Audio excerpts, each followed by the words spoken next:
Assalamualaikum warahmatullahi wabarakatuh. Selamat pagi.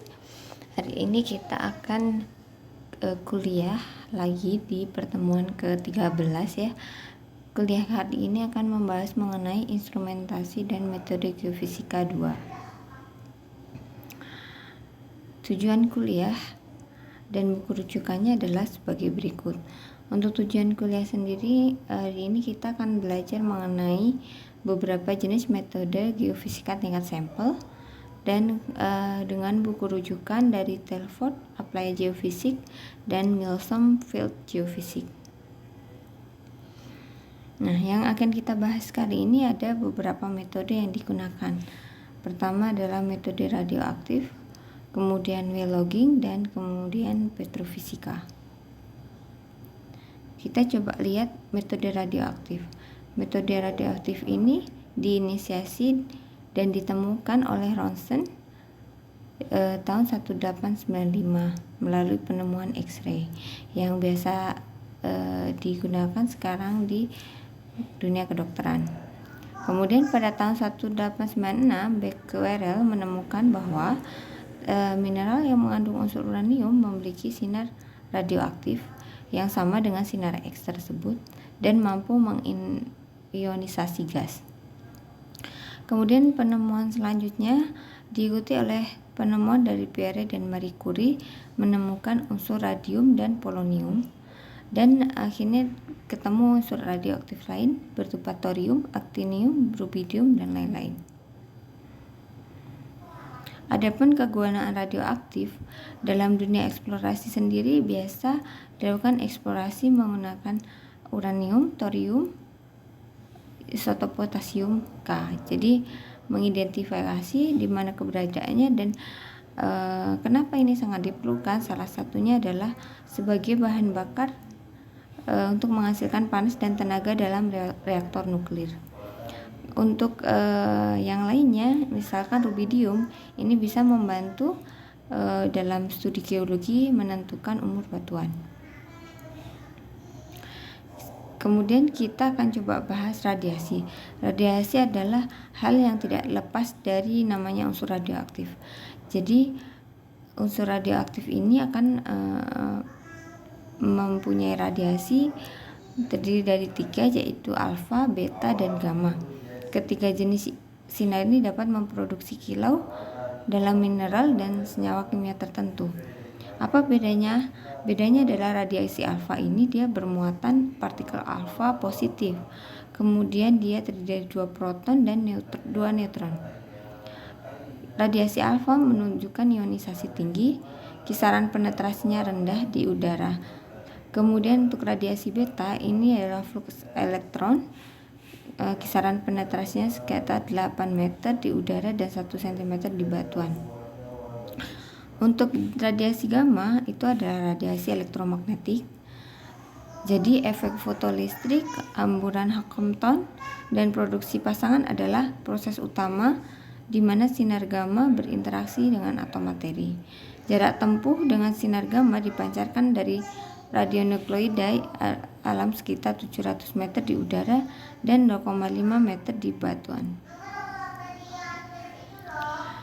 Ini adalah berbagai macam peluruhan dari material radioaktif. Jadi peluruhan radioaktif ini disebut juga sebagai peluruhan nuklir atau radioaktivitas, yaitu proses di mana sebuah intai atom yang tersusun dari neutron maupun proton yang tidak stabil kehilangan energi dan memancarkan radiasi. Ya, radiasinya partikel alfa, beta, dan gamma ray atau sinar gamma. Kemudian ini adalah bermacam-macam radioaktif pada mineral batuan.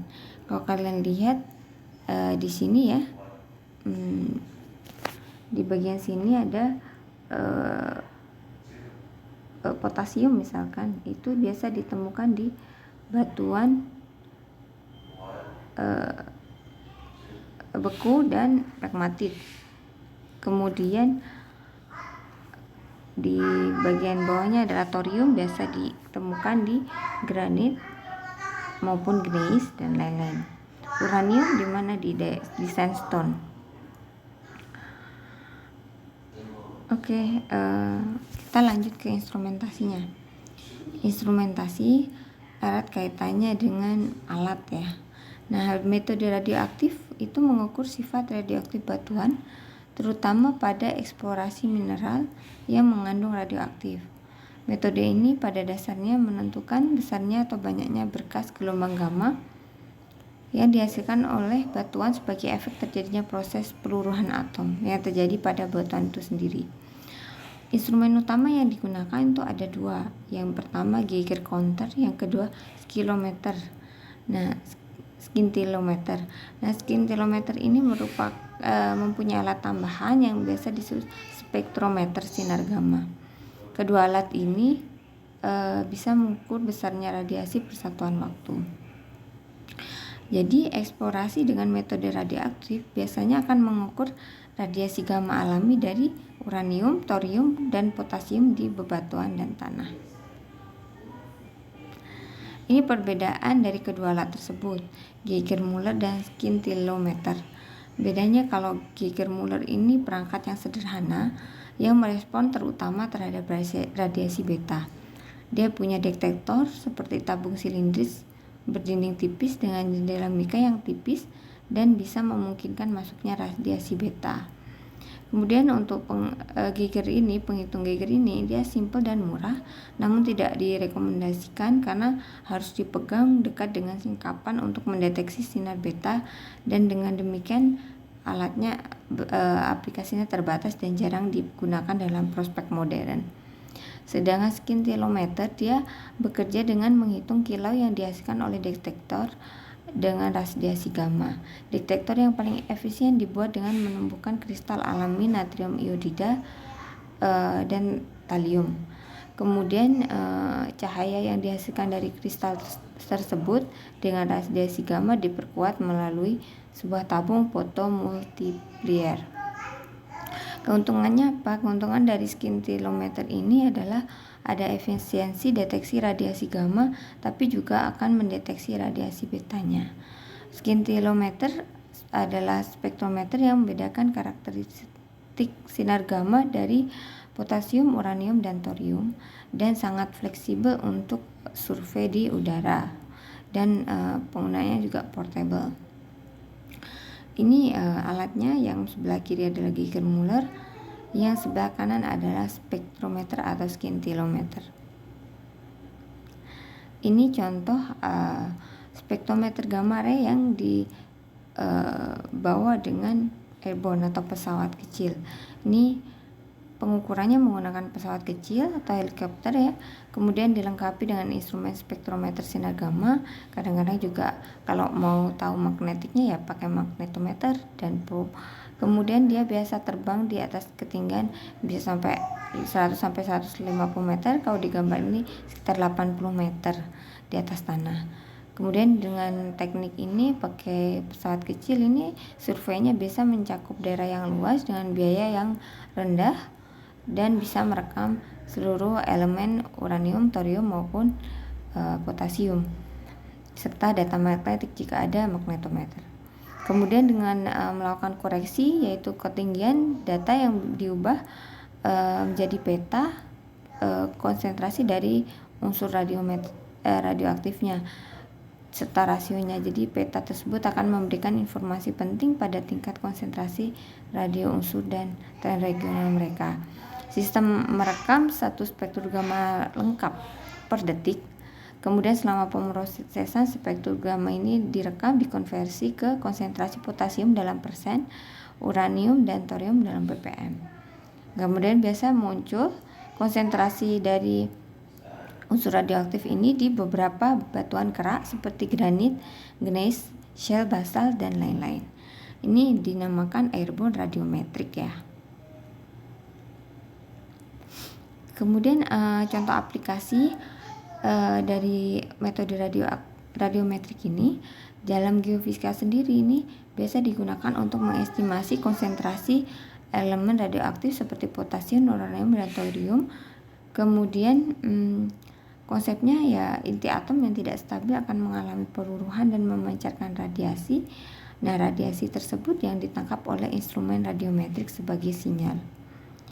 Semua batuan dan tanah mengandung isotop radioaktif, dan hampir semua sinar gamma yang terdeteksi di dekat permukaan hasil peluruhan natural dari radioaktif potasium, uranium maupun thorium ya.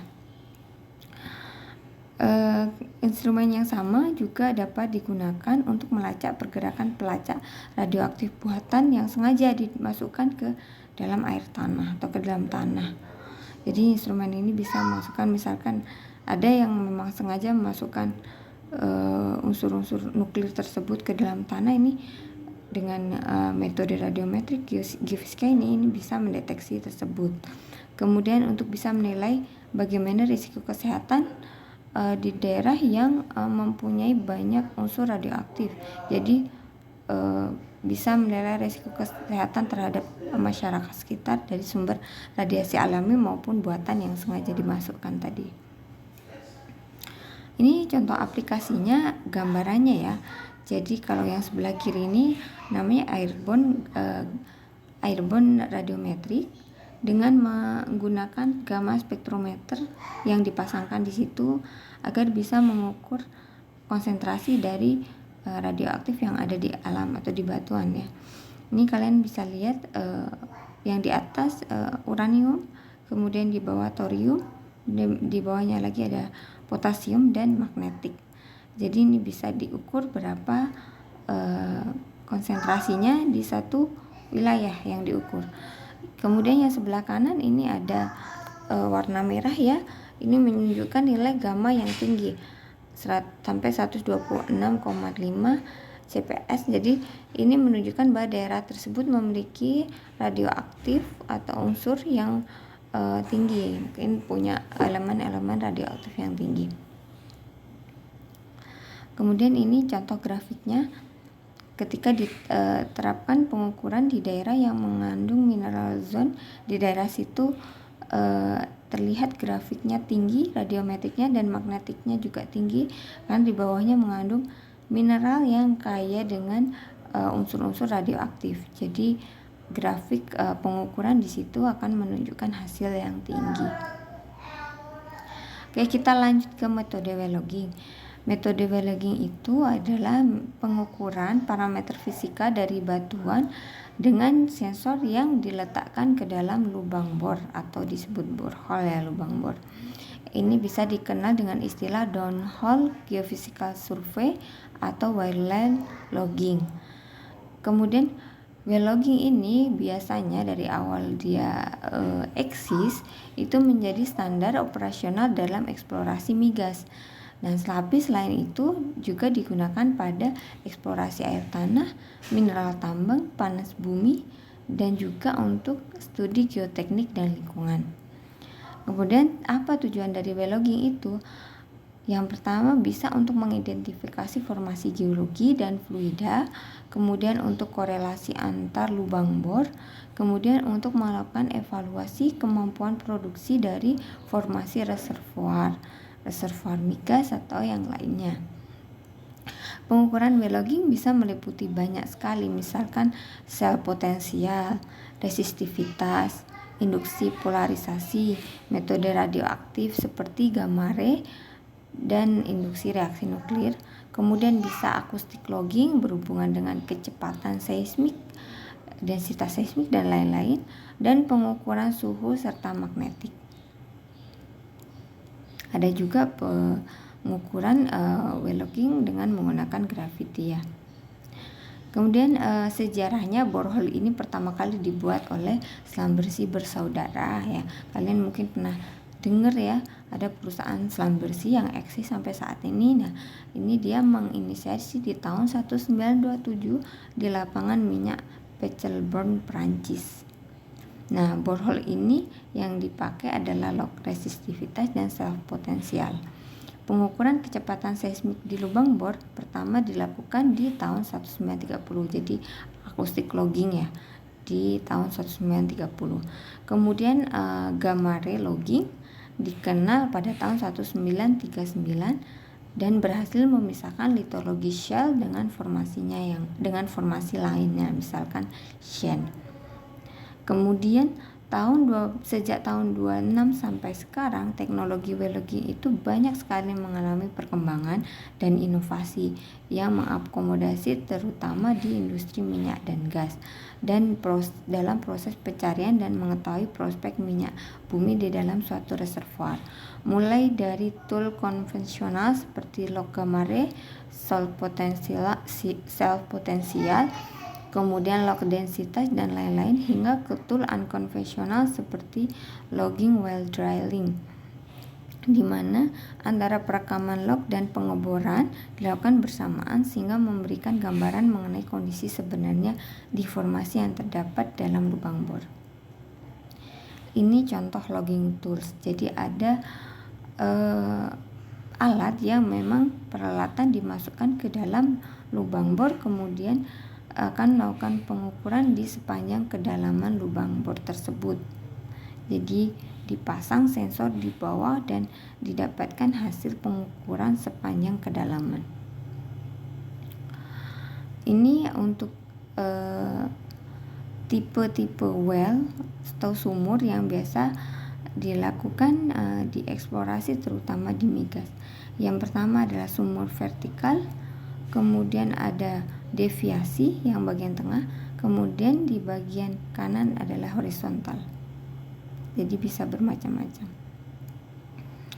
Kemudian ini contohnya ya, ini membuat sumur di bawah permukaan dan memberikan beberapa sensor untuk dilakukan pengukuran. Ini tools yang lain yang dipakai namanya caliper tool. Jadi caliper tools itu kita bisa lihat di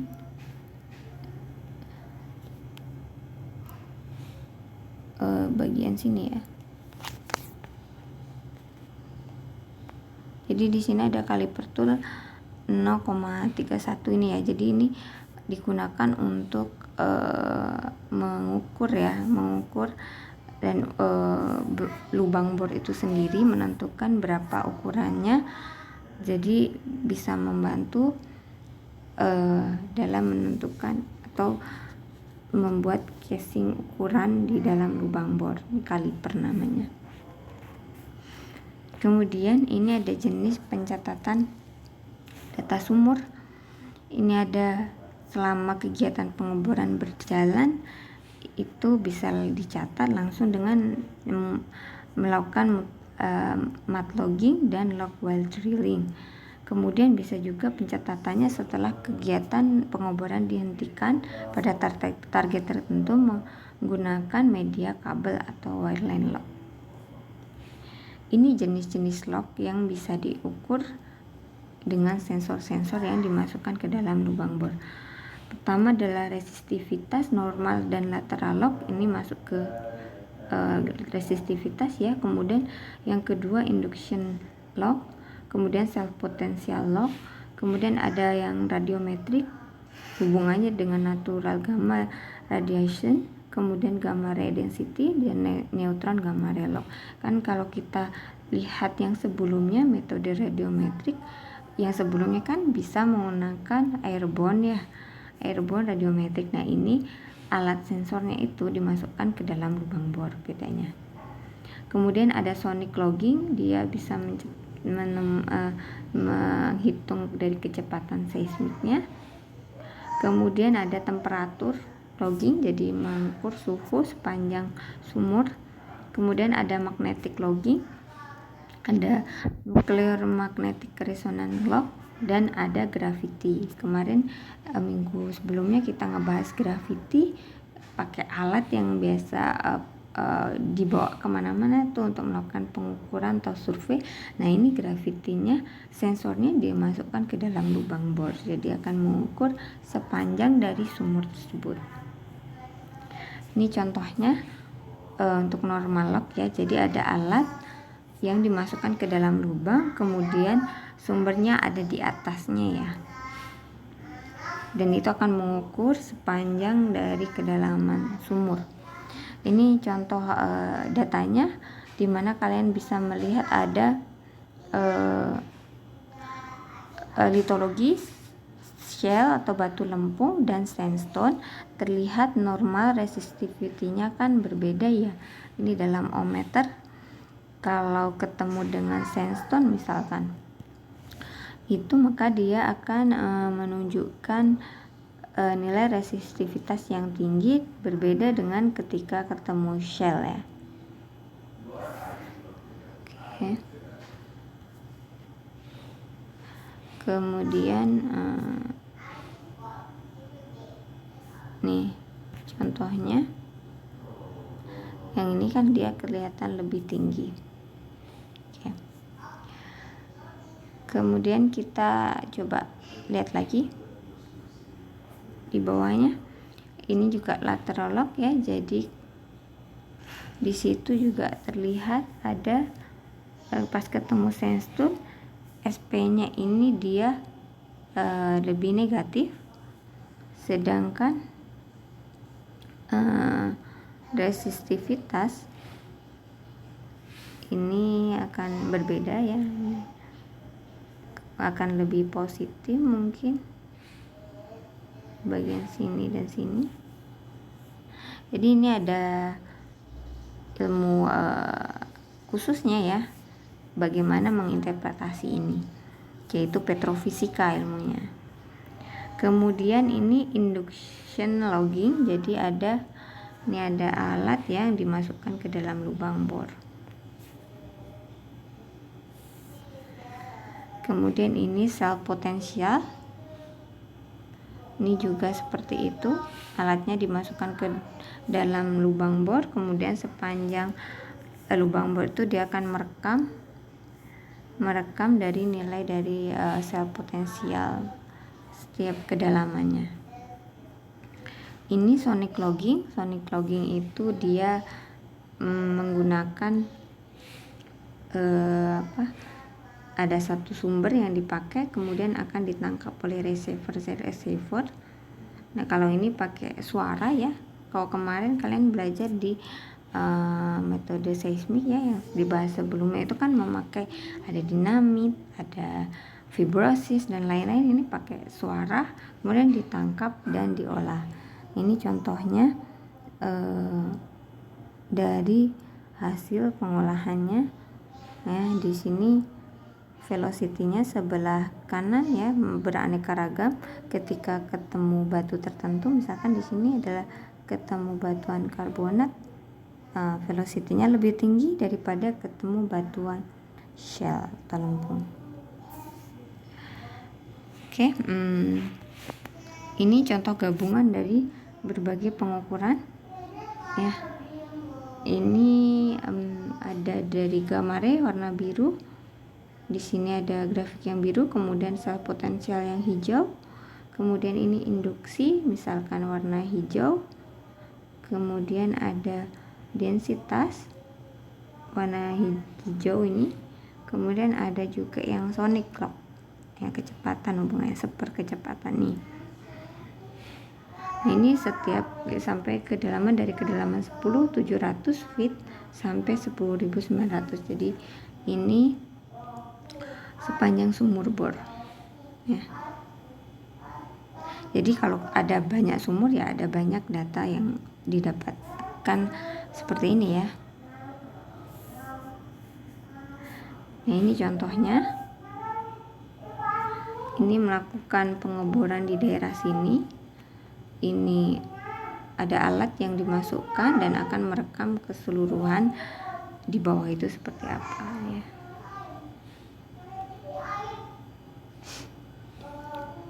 Ini data yang bisa kalian lihat ya. Jadi ada banyak sekali nanti data well logging yang bisa diidentifikasi dan juga dianalisis nantinya. Ada densitas, kemudian ada neutron porosity juga, ada juga gamma ray dan lain-lain banyak. Dan itu akan menunjukkan suatu litologi tertentu maupun bisa diidentifikasi fluidanya apa dan lain-lain. Oke, sekarang kita coba masuk ke petrofisika. Jadi kalau di well logging mengukur di lubang bor sampai dapat datanya seperti apa dan cara-caranya. Nah, sekarang kita masuk ke petrofisika. Apa petrofisika? Nah, ini hubungan erat sekali dengan well logging ya. Petrofisika sendiri adalah cabang ilmu geofisika yang mempelajari tentang sifat fisika batuan. Petrofisika mempelajari sifat fisik batuan itu berasal dari bisa dari analisis dari hasil pemboran sumur atau well logging.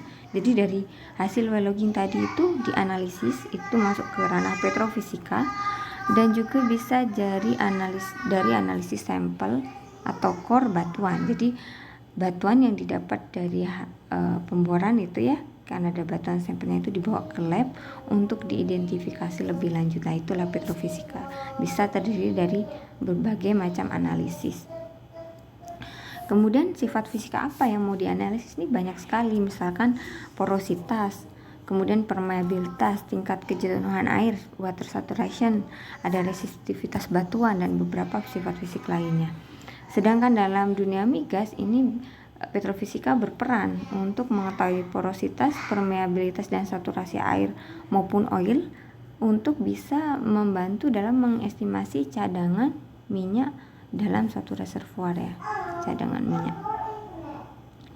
Oke, jadi ini petrofisik ini ranahnya adalah dia menganalisis core atau sampel batuan, dia menganalisis juga log, melakukan interpretasi log jadi dari well logging tadi, kemudian bisa melakukan formation evaluation sampai menentukan berapa cadangan yang ada di situ, cadangan migas, minyak maupun gas dan lain-lain ya.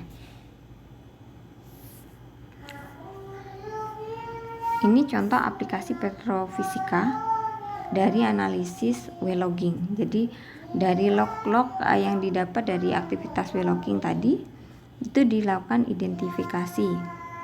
Ini contohnya ya, misal kita melihat di bagian sini ada log dari kaliper yang ini ya. Ini kaliper tadi ukuran atau size dari lubang bor tadi ya, membantu untuk mengukur itu.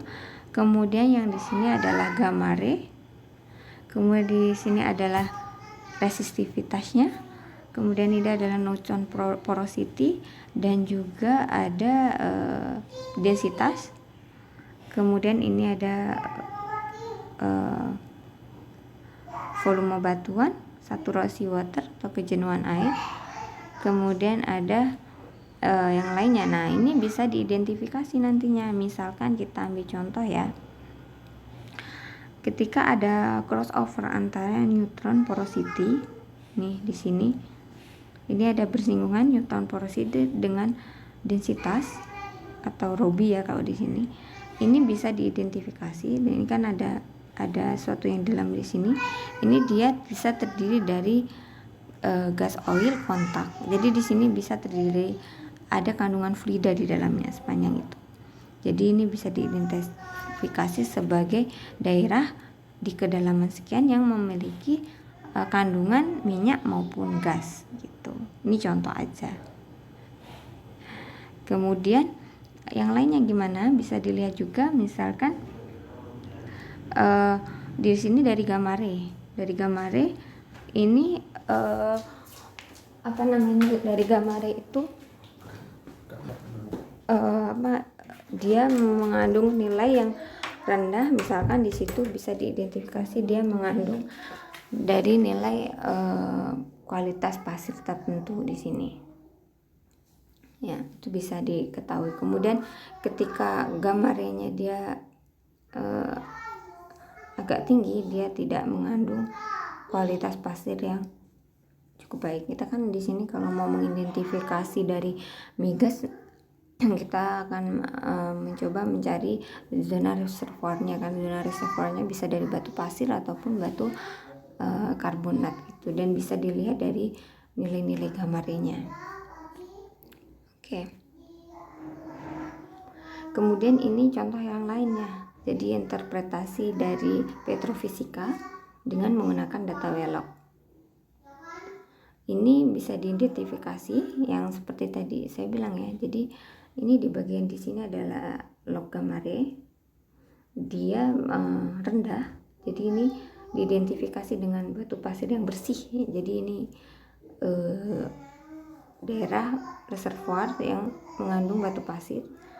Nah, tapi ini perlu diidentifikasi di dalamnya itu ada fluidanya atau tidak. Makanya perlu cross plot antara atau identifikasi analisis neutron porosity dengan densitas. Nah, dicari yang mana crossovernya. Ya, di sini ada crossover kan. Jadi ada warna biru sebelah sini dan ada yang warna merah.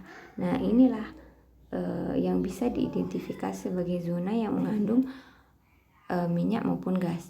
Kalau dia besar seperti ini, dia diidentifikasi sebagai gas dan yang di bawahnya sebagai oil dan bawahnya lagi sebagai water. Nah, ini untuk nilai resistivitasnya sendiri. Jadi zona prospek yang mana dia mengandung sand tadi dan mengandung reservoir ya, minyak dan gas, mengandung fluida tertentu, ini memiliki resistivitas yang tinggi ya.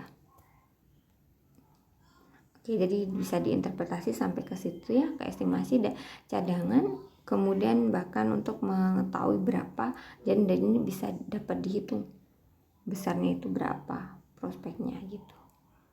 Itu analisis dari petrofisika menggunakan data well logging. Kemudian aplikasi petrofisika yang lainnya apa? Ada banyak sekali ya. Misalkan di sini dengan menggunakan core atau batuan inti. Jadi dari data sumur tadi, selain mendapatkan log-log tertentu banyak sekali, ini bisa diambil sampelnya, yaitu batuannya, dibawa ke lab. Ini contoh batuan-batuan sampelnya ya, diambil, dibawa ke lab. Kemudian nanti bisa dianalisis berapa porositasnya, berapa kecepatannya, lebih detail lagi gitu. Ya, lebih detail lagi untuk diidentifikasi, ambil sampel dari situ. Nah, aplikasi petrofisika yang lainnya apa lagi? Nah, ini dengan menggunakan namanya digital rock ya, digital rock physics. Jadi dengan menggunakan melihat sampel yang ada, ini sampel batuannya, ini nanti dimodelkan dengan menggunakan software tertentu atau membuat software dengan menggunakan beberapa parameter, kemudian bisa dibuat seperti ini pemodelan batuannya dan dilakukan analisis bagaimana permeabilitas maupun porositasnya gitu. Jadi aplikasinya ada beberapa macam. Intinya kalau petrofisika dengan memanfaatkan dari well tadi bisa melakukan estimasi banyak hal. Gak hanya di dunia migas ya, ini tadi cerita di migas contohnya, bisa juga digunakan di geothermal maupun di pertambangan. Jadi sangat aplikatif. Oke, jadi untuk hari ini cukup sekian dan saya akhiri ya. Wassalamualaikum warahmatullahi wabarakatuh. Selamat belajar.